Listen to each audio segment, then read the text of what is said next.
The winery ordinance will not be affected by this, and I believe the question is for you, Mr. Hill.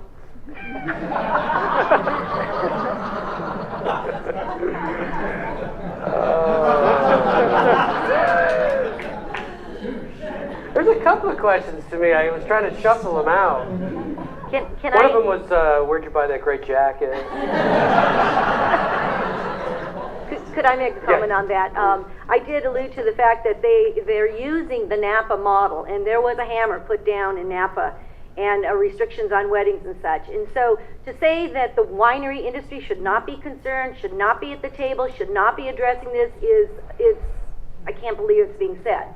And if we're going to use anything, we should be using the model here that our winery is using, and if not, I'd like to know why. Well, a couple things. First of all, this ordinance isn't based on the Napa model at all. The Napa model says no events on ag land other than nonprofit events. And we're San Luis Obispo. We're a completely different county, and we shouldn't model ourselves on Napa per se. So I agree with Jackie on that subject. And this ordinance doesn't do that at all. Quickly, Danielle? Yeah, just real briefly, what happened in Napa, and anecdotally, there's a lot of evidence that what happened when they shut everything down in Napa is all the money went to Sonoma. So if that's what we want, we can shut down events here, and that's what's going to happen. But what I want to know is why is a winery, which is ag zone and has vines, like a vineyard, treated one way, but a vineyard that doesn't have a winery is treated a different way? And it's not because the grapes need to be protected, because when you do a wedding in a vineyard, trust me, the vines have to look perfect for the photograph. So you want to support the vineyard industry, let them have weddings in their vineyards, because it means everything will have to be perfect. But the question that I want to know is why is a vineyard on ag zone land different from a winery within a vineyard on ag zone land? Kim, you want to? I'll answer to the best of my knowledge. I wasn't here when the winery ordinance was developed, but my understanding is that the wineries created a set of rules. The wine industry created a set of rules, and they didn't include vineyards in those rules. You would have to ask them why that happened. I would say there is a difference between a vineyard and a winery, in the sense that in order to have events at a winery, you have to first build a winery, and you have to be on 20-acre minimum size. The events proposal that's before you today doesn't have that minimum site requirement, and it doesn't require you to build a very expensive facility. So those are some basic distinctions between a vineyard and a winery. I also would like to say that the wine industry specifically requested that the ag tourism proposals not include the winery rules. We were not allowed to look at, the ag tourism work group that you heard about at the beginning was not allowed to look at the winery rules or make consistencies between them. So that they were specifically mandated not to look at those. I'd like to make a correction on that. When the draft that went before the Planning Commission, and you had the ag verification letter where you had to have 95% in production ag, you also had to have a minimum of 20 acres. And since it's been in the hands of the Planning Commission, the whole thing has changed. So yes, right now it's not required, but when it was presented to the Planning Commission, it was required, and we still support that. Andrew? Well, the reason why you don't have to worry about wineries is because wineries already got a special events ordinance. And the reason why they got that ordinance was because they made the argument that what wineries do is completely different as agriculture from any other type, row crops or forage. And they need to have events in support of the marketing of their very special, unique product, like very large weddings. And they got that in the ordinance.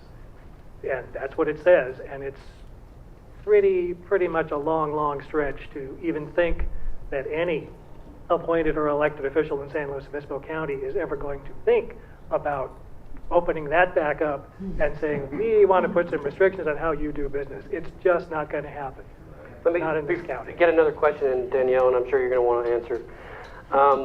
UC Davis has studied ag tourism and its effect on agriculture and concludes that, quote, increased public interaction with area farms and ranches builds an understanding for working landscapes and promotes agriculture. So there's a question, I guess, to Kim. Do you disagree with this UC Davis study? No, I agree with it, but I think that the interaction has to be meaningful interaction with agriculture. That's what ag events will do, and that's what ag educational events will do. That's a far cry from a wedding. Danielle? Yeah, I wanted to go to something that you just said, because we are in an agricultural community, but the nature of our agriculture has changed unbelievably in the last 10 or 15 years. I've been here 8 years. When I came, all up and down my street, there was nothing but almond trees. Now there's nothing but vineyards. And our data, where we asked the people, what kind of agricultural activities do you have on your property? Almost 60% were vineyards, compared to something like 12% for like regular crops and things that you think of as, farm stuff.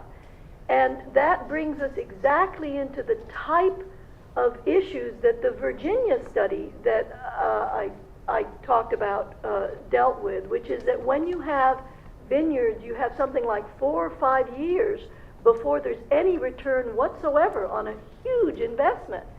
And like it or not, and you can say good things about vineyards, bad things about vineyards, they're better than malls, but like it or not, it's a very different agricultural situation in San Luis Obispo County than it is, for example, in Oxnard or the Central Valley, where you got the row crops and the strawberries, and people are not getting married there.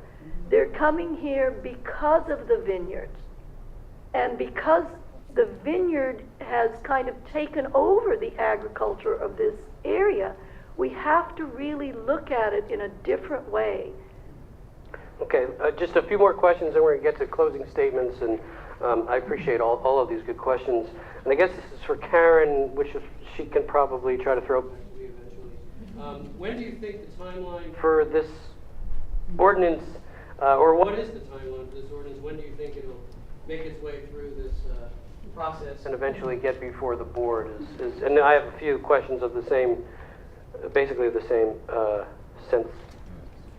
The goal is, well, it depends on what happens on Thursday and what direction the Planning Commission goes. If they make what I say the hard choices on Thursday, then we'll redraft an ordinance and send it back out to all agencies. So I am hopeful within 6 to 8 months we'll get to the board. Okay. And do you know what time on the agenda Thursday? It's the first item on the agenda. Okay. Let me get one more question, then we'll go to closing statements. This is for Andrew. If events are not an issue currently, and there exists a viable ag tourism industry to support economically viable ag, why create prohibition of uses to encourage new innovative uses? I don't know if that was clear. It seemed complicated to me, but a good question. Went around a couple times. I think I got the gist. Do you want me to read it again? No, I think we're not talking, again, can't say it enough, about prohibiting uses. We're talking about moving events from places where they're not appropriate, where there's no infrastructure, where it's a burden on the neighborhood, to places where they are appropriate and can be held. That's basically it. And putting new policies and ordinances in place that will actually enhance the profitability of agriculture is a good thing to do at the same time. Let's go to closing statements from our panelists, and then I'll turn it back over to Clint to say some final comments. And let me say that obviously we are greatly at the Board of Supervisors. I think I can speak for myself that we appreciate the comments and concerns that come in from a variety of different business people involved in this. As Karen, I think, has pointed out to you, the most, shall we say, optimistic timeline is 6 to 8 months before it comes before the board, which is, as you probably know, ultimately responsible for making policy. So you'll have plenty of opportunity to continue to engage on this issue with the Planning Commission and with the board as well. And we, of course, always encourage you to stay in touch with us.